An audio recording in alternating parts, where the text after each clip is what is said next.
In the wide open spaces of the Eastern Front, warfare had been much more fluid.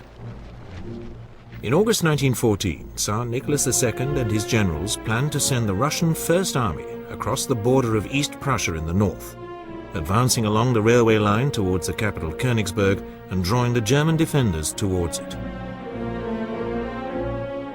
4 days later, the Second Army would move into the heavily wooded area near Tannenberg in the south. It would then strike north to capture Königsberg and cut off the main German army. The Russians surprised the Germans by how quickly they were able to mobilize. And the appearance of hard-riding Cossack cavalry struck terror into the local Prussian population. First Army crossed the East Prussian border within 2 weeks of the outbreak of war. It had 150,000 men and alone outnumbered all the German forces in East Prussia.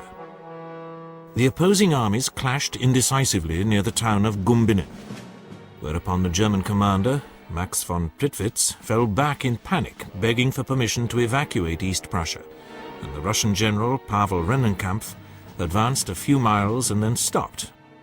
Unfortunately, he hated Alexander Samsonov, the commander of Second Army, and had no intention of doing anything to support his advance. The German High Command had now called 67-year-old Paul von Hindenburg out of retirement to replace von Prittwitz, with the highly able Erich Ludendorff as his chief of staff. They spotted the opportunity which the excellent German railway system now gave them to use their much smaller army to beat each of the Russians in turn.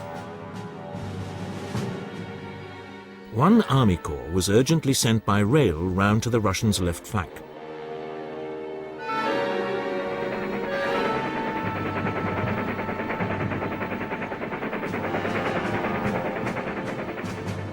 This went unnoticed by the enemy, which was unaware that it faced any serious opposition.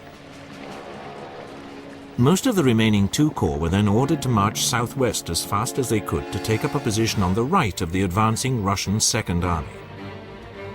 Once again, all evidence of a major enemy move was ignored by Second Army, while the remaining German division spread out as a covering force to harass the First Army once Rennenkampf decided to get moving again.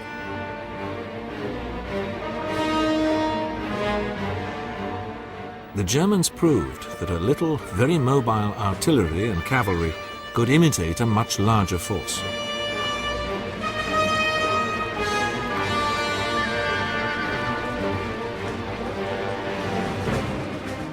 In the south, the Germans watched as the Russian Second Army lost cohesion amid the forests and lakes.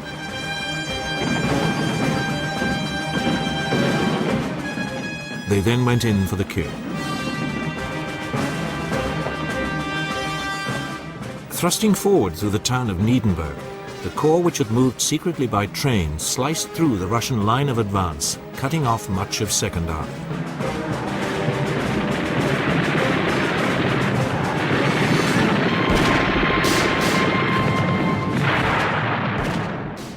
Then the other corps, which had moved southwest, completed the encirclement.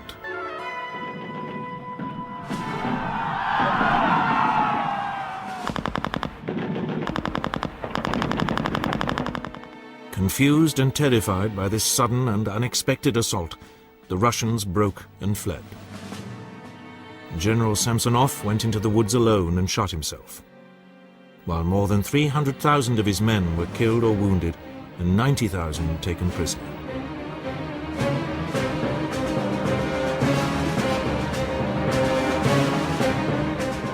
It was one of the most complete defeats in military history.